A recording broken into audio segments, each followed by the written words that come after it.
बिस्मिल्लाहिर्रहमानिर्रहीम। अस्सलाम वालेकुम डियर स्टूडेंट्स। आज के लेक्चर के अंदर हम डू वाइल लूप को डिस्कस करेंगे। लास्ट लेक्चर हमने चैप्टर नंबर 12 से स्टार्ट किया था। उसमें हमने लूप की डेफिनेशन देखी थी।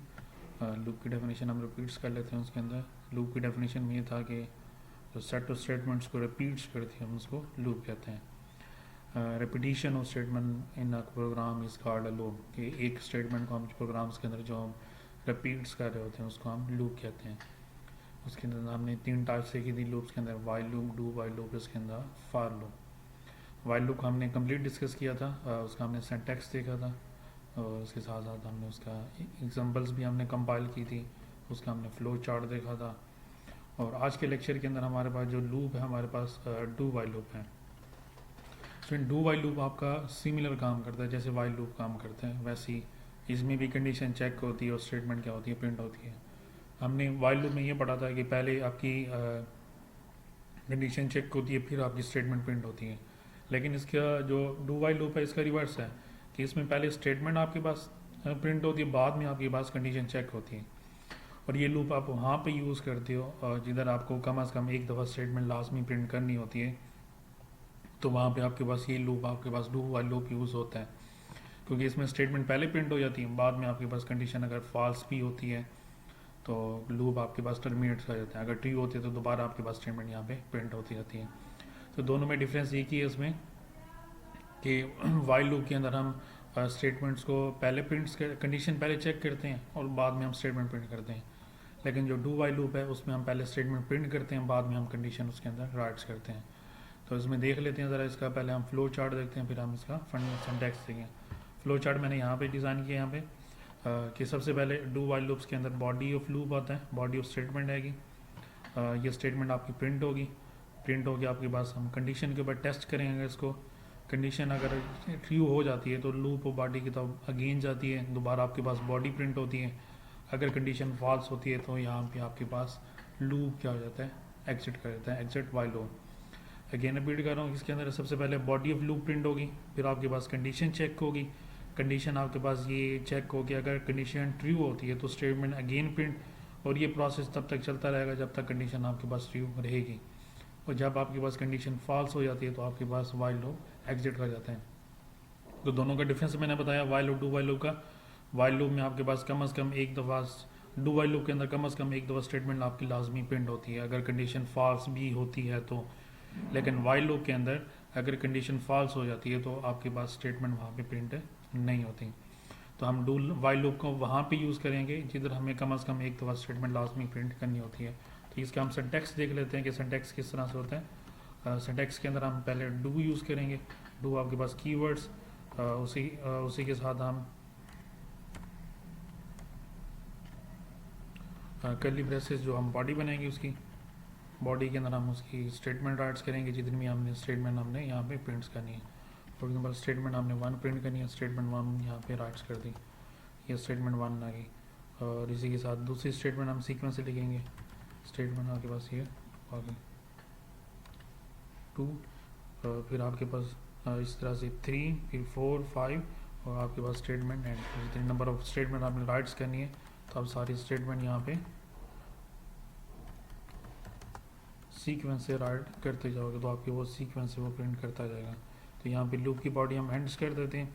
तो जैसी स्टेटमेंट प्रिंट कर लेगा तो बाद में हम उसके अंदर क्या लगाते हैं, कंडीशन लगाते हैं। ये हमारे पास क्या आ गई, कंडीशन।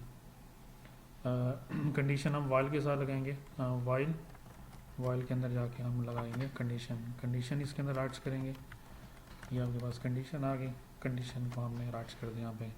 और इस चीज़ के अंदर इसके अंदर एक और चीज़ का इजाफा है इसके अंदर कि यहाँ पे जो डू वाइल लूप आता है इसकी हम कंडीशन के बाद टर्मिनेटर हम यूज़ करते हैं।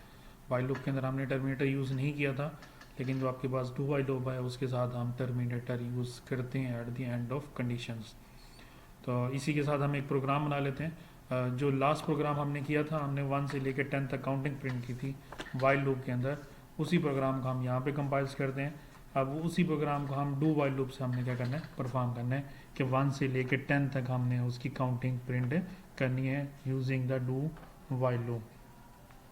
तो यहाँ पे हम कंपाइलर्स के पास जाते हैं।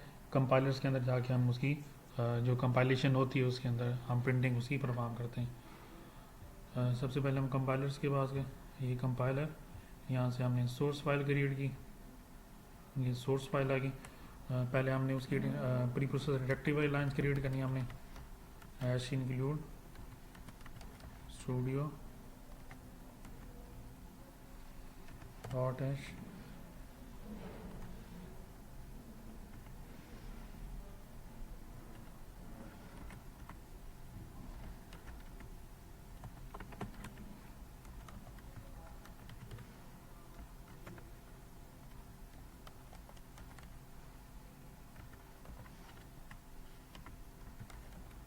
मेन फंक्शन, ये मेन फंक्शन हमने यूज़ कर दिया। उसके बाद हम लूप के अंदर जाते हैं। मेन बॉडी की हमें बस कर्ली ब्रेसेस स्टार्ट होगी, तो हमने वेरिएबल्स को यहाँ पे डिक्लेयर्स करना है पहले। वेरिएबल हमारे पास यहाँ पे एन आ गया, डिक्लेयर्स कर दिया, और वेरिएबल्स को यहाँ पे इनिशियलाइज भी करने हैं। 1 से लेकर 10 तक हमने उसकी काउंटिंग क्या करनी है, प्रिंट्स करनी है। तो 1 से हम इसको स्टार्ट करते हैं, 1 से हमने स्टार्ट कर दिया। उसके बाद हम डू यूज़ करते हैं इसके साथ, जो हमने सिंटैक्स के अंदर पढ़ा था उसके अंदर। डू के अंदर हम बॉडी स्टार्ट करते हैं, बॉडी स्टार्ट करके इसके अंदर हम स्टेटमेंट यूज़ करते हैं, प्रिंट एफ की, प्रिंट एफ ही आपके पास स्टेटमेंट्स आ गई। उसके साथ हम डबल कोट्स यूज़ करते हैं, डबल कोट्स के अंदर हम फॉर्मेट्स लिखते हैं जिसकी हमने वैल्यू को प्रिंट करना है। उसके साथ साथ हम आर्गुमेंट लिस्ट का नाम एम्परसैंड हमारे पास यहाँ पे आ गया, और नंबर्स को प्रिंट करना है। यहाँ पे नंबर आपके पास यहाँ पे राइट्स हो गया। तो एक दफ़ा हमारे पास स्टेटमेंट प्रिंट हो जाएगी, तो नेक्स्ट टाइम जब हमने इसको प्रिंट करना होगा तो उसके अंदर इंक्रीमेंट होगा, ये इंक्रीमेंट होगा वैल्यू के अंदर, और ये इंक्रीमेंट होके आपके पास कंडीशंस के पास जाएगी। बाद में हम कंडीशन लगाएंगे यहाँ पे वाइल के साथ, वाइल के अंदर हमने कंडीशन, तो हमने नंबर्स को प्रिंट करना है, number less than equal to 10, ये number less than equal to 10 prints करना हमने। मैंने डू के साथ बताया था आपको, डू के साथ हम टर्मिनेटर यूज़ करते हैं वाइल लूप के अंदर कंडीशन के अंदर, तो यहाँ पे हमने टर्मिनेटर को यूज़ कर दिया।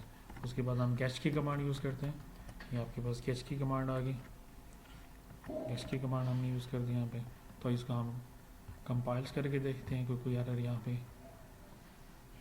डू वाइल के नाम से सेव करते हैं इसको, डॉट सी, ये आपके पास सेव हो गई यहाँ पे। इसको हमने एग्जीक्यूट्स करना है, कंपाइल एंड रन करना है। ये आपके पास नंबर यहाँ पे 1 से लेकर 10 तक, वो पहले वाला जो प्रोग्राम किया था हमने 1 से 10 तक प्रिंट्स किया था हमने वाइल लूप के जरिए, और हमने डू वाइल लूप के साथ। इसको समझ लेते हैं। तो पहले वेरिएबल्स डिक्लेयर्स किया हमने यहाँ पे, इंटीजर एन की वैल्यू हमने स्टार्ट की 1 से। डू के अंदर है, डू के अंदर आके उसने कंडीशन स्टेटमेंट प्रिंट कर दी। अगर कंडीशन फॉल्स भी होती है तो तब भी आपको यहाँ पे प्रिंट करके दे देता है। फिर उसके अंदर हम इंक्रीमेंट्स लगा देते हैं, इंक्रीमेंट्स लगा के फिर आपके पास कंडीशन के बाद जाता है, कंडीशन आपके पास चेक हो जाती है। कंडीशन ये जैसे ही आपके पास राइट होती रहेगी, ट्रू होती रहेगी, तो ये बॉडी के अंदर आता जाएगा, उसको प्रिंट करता रह जाएगा, इंक्रीमेंट भी लगाता रहेगा। जब ये आपके पास एंड हो जाएगी तो ये आपके पास लूप भी, कंडीशन फॉल्स हो जाएगी तो ये लूप को क्या कर देगा, टर्मिनेट्स कर देगा। प्रीवियस लेक्चर के अंदर मैंने आपको बताया था आपने 10 से लेके 1 तक भी आपने प्रिंट्स करना है, तो उसको भी देख लेते हैं। यहाँ पे नंबर हमने 10 से स्टार्ट किया, और यहाँ पे हमने कंडीशन चेंज की हमने कि जब नंबर वैल्यू आएगी n greater than equal to 1, तो हमारे पास लूप क्या कर जाएगा यहाँ पे, टर्मिनेट। इसको हम कंपाइल्स करते हैं, कंडीशन गलत लगाई यहाँ पे, नंबर सॉरी हमने लेस देन इक्वल टू 10, जब 0 से लेस देन इक्वल टू 10 तक जाएगा, 1 तक जाएगा, तो आपके पास ये टर्मिनेट्स कर जाएगा। तो यहाँ पे 10 तक ही उसने क्या किया, प्रिंट किया। 10 तक क्यों प्रिंट किया, क्योंकि हमने नंबर 1 यहाँ पे लगाया था, यहाँ पे हमने डिक्रीमेंट्स लगाया, क्योंकि हमारे पास वैल्यू आएगी यहाँ पे 10, तो 10 के बाद इंक्रीमेंट्स होगा तो कंडीशन ऑटोमेटिकली फॉल्स हो जाएगी, तो वो एक ही वैल्यू प्रिंट कर देगा। तो इसके अंदर हम डिक्रीमेंट्स लगाएंगे, जब हम मैक्सिमम से मिनिमम वैल्यू के अंदर जा रहे होते हैं तो उसके अंदर हम डिक्रीमेंट्स लगाते हैं। तो ये हमने उसके अंदर डिक्रीमेंट्स लगा दिया, तो डिक्रीमेंट्स लगा के इसको कंपाइल्स करते हैं। अब इसके अंदर आपके पास 10 से लेके 1 तक अभी भी प्रिंट नहीं होगा। इनकी वैल्यू हमने 10 से स्टार्ट की थी,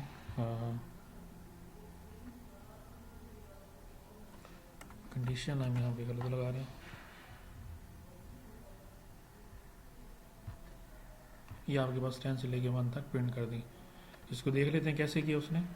सबसे पहले आपके पास वैल्यू 10 थी, 10 आपके पास प्रिंट होगी, उसके बाद डिक्रीमेंट्स लगा, 10 के अंदर डिक्रीमेंट होगी, वैल्यू आपके पास 9 होगी, कंडीशन के पास आएगी, कंडीशन आपके पास क्या हो रही है, राइट्स हो रही है। तो आपके पास ये कंडीशन राइट होगी तो दोबारा आपके पास 9 प्रिंट हो जाएगा। इस तरह से फिर आपके पास 8, फिर 7, फिर 6, 5, 4, 3, 2, 1, और जैसी 0 आएगी तो 0 के पास आएगी कंडीशन आपके पास, क्योंकि हमने वैल्यू ग्रेटर देन 1 तक प्रिंट करनी है तो कंडीशन यहाँ पे फॉल्स हो रही है, तो आपके पास लूप यहाँ पे क्या कर जाएगा, टर्मिनेट्स कर जाएगा। तो इसी के साथ साथ आपने फर्दर एग्जांपल आपने खुद कंपाइल्स करनी है और कंप्यूटर्स के ऊपर आपने उसको परफॉर्म करना है। नेक्स्ट लेक्चर के लिए नेक्स्ट लेक्चर के अंदर हम नेक्स्ट हम लूप पढ़ेंगे, उसके अंदर हमने फॉर लूप को डिस्कस करना है और फर्दर हम उसके एग्जांपल्स भी पढ़ेंगे। तब तक के लिए अल्लाह हाफिज़।